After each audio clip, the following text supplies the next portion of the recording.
नमस्कार दोस्तों, आप सभी का साइंस क्लासेस में स्वागत है। चलिए देखते हैं टीजीटी और पीजीटी में आने वाले जो क्वेश्चंस हैं, जो क्वेश्चन प्रीवियस ईयर आ चुके हैं, तो उन क्वेश्चंस को एक बार देख लेते हैं ताकि हम लोगों को टीजीटी और पीजीटी में आने वाले बायोलॉजी के जो क्वेश्चन हैं उनको सही तरीके से सॉल्व करने में मदद मिले। तो चलिए शुरू करते हैं अपना टीजीटी और पीजीटी के एमसीक्यू क्वेश्चन। तो पहला क्वेश्चन आपका ये है, गोल्जी बॉडी का मुख्य कार्य क्या होता है? ध्यान से सुनिएगा, गोल्जी बॉडी का मुख्य कार्य क्या होता है? पहला नंबर प्रकाश निर्भर प्रकाश संश्लेषण, दूसरा इलेक्ट्रॉन का परिवहन, तीसरा प्रोटीन तथा शर्करा को जोड़ना, चौथा स्पिंडल तंतुओं का निर्माण। इनमें से कोई एक ऑब्जेक्टिव क्वेश्चन है जो सही है। तो ध्यान से सुनिएगा कि गोल्जी बॉडी का मुख्य कार्य क्या होता है। ठीक है, तो जैसा कि आपको हम बता दें कि जो गोल्जी बॉडी है वो प्रकाश संश्लेषण की प्रोसेस नहीं करता, इलेक्ट्रॉन को लेकर नहीं जाता है, स्पिंडल तंतुओं का निर्माण नहीं करता है। तो आपका केवल एक क्वेश्चन बचा जो प्रोटीन और शर्करा को जोड़ने का कार्य करता है। ध्यान से सुनिएगा कि गोल्जी बॉडी का मुख्य कार्य क्या है? प्रोटीन और शर्करा को जोड़ना। जो क्या करता है? जो प्रोटीन और शर्करा को जोड़कर ग्लाइकोप्रोटीन का निर्माण करता है। ग्लाइकोप्रोटीन का निर्माण करने की जो प्रोसेस होती है वह गोल्जी बॉडी में होती है। और गोल्जी बॉडी ग्लाइकोप्रोटीन का निर्माण कैसे करती है? प्रोटीन और शर्करा को जोड़कर। तो आपका जो तीसरा क्वेश्चन है वो आपका सही है। अगला क्वेश्चन आपका ये रहा। अगला क्वेश्चन है, क्वेश्चन के नीचे आप लोगों का एग्ज़ाम भी दिया हुआ है कि कौन से एग्ज़ाम में आपका ये बायोलॉजी का क्वेश्चन पूछा गया है। और ये जो सेकंड क्वेश्चन है ये आपका टीजीटी बायोलॉजी का है जो 2002 में पूछा गया है।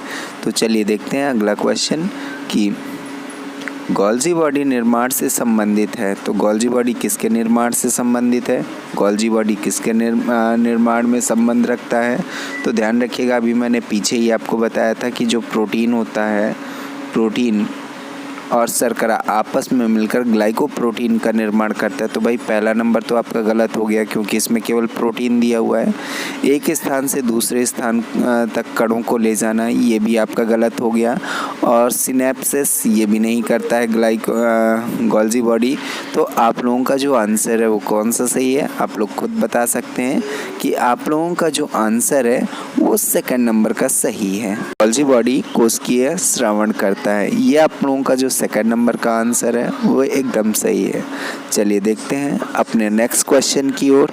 और आपका थर्ड क्वेश्चन ये रहा, कोशिका में ग्लाइकोप्रोटीन तथा ग्लाइकोलिपिड बनने का स्थान है। तो अभी इससे पहले भी आपको मैंने बताया हुआ था कि ग्लाइकोप्रोटीन कहाँ बनती है? गोल्जी बॉडी में। ग्लाइकोप्रोटीन का निर्माण गोल्जी बॉडी में होता है। ग्लाइकोलिपिड का भी निर्माण आपका कहाँ होता है? गोल्जी बॉडी में होता है। जैसे आप लोग जानते हैं कि ग्लाइकोप्रोटीन किससे मिलकर बना होता है? प्रोटीन और शर्करा से।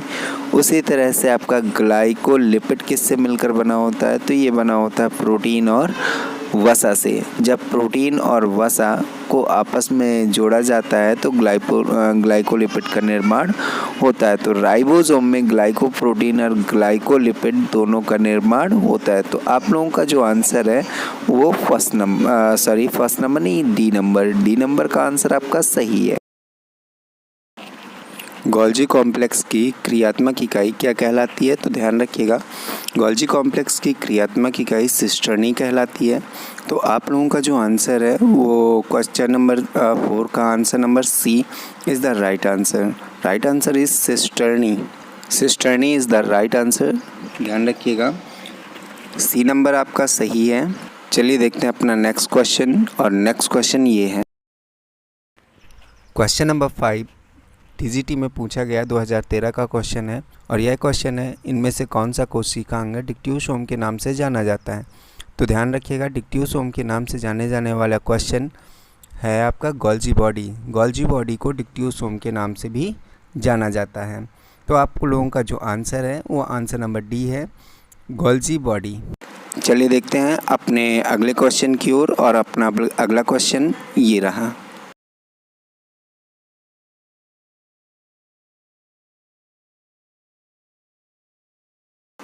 हमारा अगला क्वेश्चन है रिप्रोडक्टिव सिस्टम एंड एम्ब्रियोलॉजी से, और ध्यान रखिएगा ये क्वेश्चन पीजीटी में पूछा गया है, 2011 का क्वेश्चन है।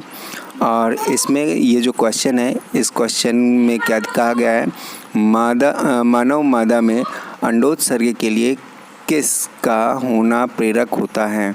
तो ध्यान रखिएगा इसमें LH स्तर का जब बढ़ जाता है तो अंडोत्सर्गी की प्रोसेस होती है, और LH का जो फुल फॉर्म है वो लुटिनाइजिंग हार्मोन्स जब बढ़ जाता है तो अंडोत्सर्गी की प्रोसेस होने लगती है। ठीक है, और आप लोग क्वेश्चन को देखते ही और उसका आंसर मेरे कमेंट बॉक्स पर करते रहिए, ताकि पता चलता रहे कि आप लोगों को कितनी तैयारी हो चुकी है।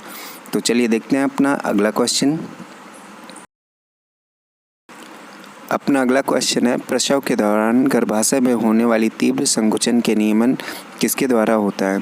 तो ध्यान रखिएगा जो पीयूष ग्रंथि होती है उसको दो भागों में बांटा गया है, अग्र पीयूष ग्रंथि तथा पश्च पीयूष ग्रंथि। पश्च पीयूष ग्रंथि से स्रावित होने वाला जो हार्मोन्स होता है वो ऑक्सीटोसिन होता है, जो प्रसव के दौरान क्या किया जाता है, गर्भाशय में होने वाली जो तीव्र कॉन्स्ट्रक्शन की प्रोसेस होती है उसको कंट्रोल करता है। तो आप लोगों का जो आंसर होगा वो कौन सा होगा, पश्च पीयूष ग्रंथि, means answer number C. Answer number C is the right answer. और ये जो क्वेश्चन है यह पीजीटी में पूछा गया 2011 का बायोलॉजी का क्वेश्चन है। तो इसी तरह मेरे चैनल पर बने रहें, और अगले क्वेश्चन को देखने के लिए चैनल को सब्सक्राइब, लाइक और कमेंट शेयर करना ना भूलें।